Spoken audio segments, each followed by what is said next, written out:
শ্রী শ্রী কৃষ্ণদাস কবিরাজ গোস্বামী বিরচিত শ্রীকৃষ্ণ চৈতন্য চরিতামৃতে শ্রীমন মহাপ্রভু কর্তৃক শ্রীকৃষ্ণের তত্ত্ববিচার এবং সনাতন প্রভুকে শিক্ষাদান বিষয়ক যে আলোচনায় আমরা শ্রীকৃষ্ণের তত্ত্ব বিষয়ক বিশ্লেষণ আমরা জানতে পারি তা এইরূপ।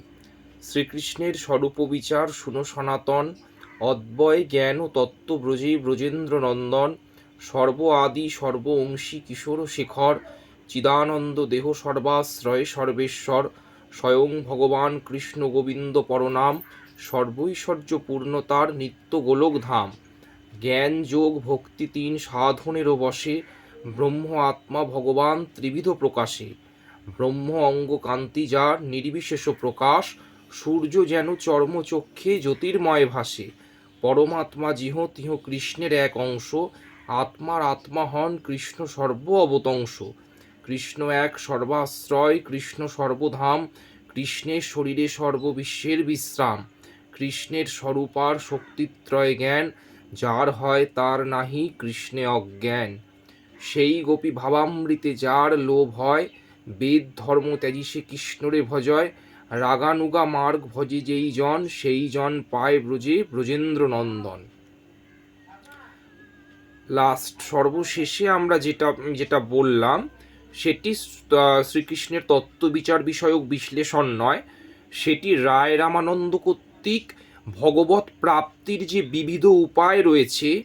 নীলাচলে বাসকালীন শ্রীমন মহাপ্রভু রায় রামানন্দের কাছে ভগবৎ পাদপদ্ম প্রাপ্তির কিছু বিবিধ উপায় জানতে আগ্রহী ছিলেন। রায় রামানন্দ সেই সময় শ্রীমন মহাপ্রভুকে এই বার্তাই প্রদান করেছিলেন যে প্রভু, কৃষ্ণ প্রাপ্তির উপায় বহু রয়েছে, কিন্তু মধুর রসে সাধনা করলে, কান্তাভাবে সাধনা করলে তবেই ভগবৎ পাদপদ্ম প্রাপ্তি বা ভগবৎ সম্বন্ধ বিলাস দৃঢ় হয়। এটাই রায় রামানন্দের বিচার। তাই জন্যই তিনি বলছেন যে কান্তাভাবে বা মধুরভাবে ভগবৎ সঙ্গ বা ভগবৎ সম্বন্ধ বিলাসের তত্ত্ব তিনি এই পয়ার ছন্দে রচনা করেছেন কৃষ্ণদাস কবিরাজ গোস্বামীপাদ চৈতন্য চরিতামৃতে।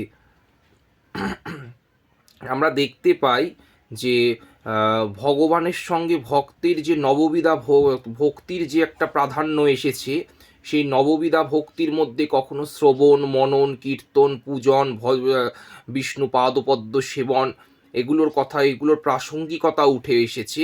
এগুলোর প্রত্যেকটাই কেবলমাত্র এই কান্তা ভাব বা সম্বন্ধ বিলাসকে গাঢ় করবার জন্যই এই নববিধা ভক্তি।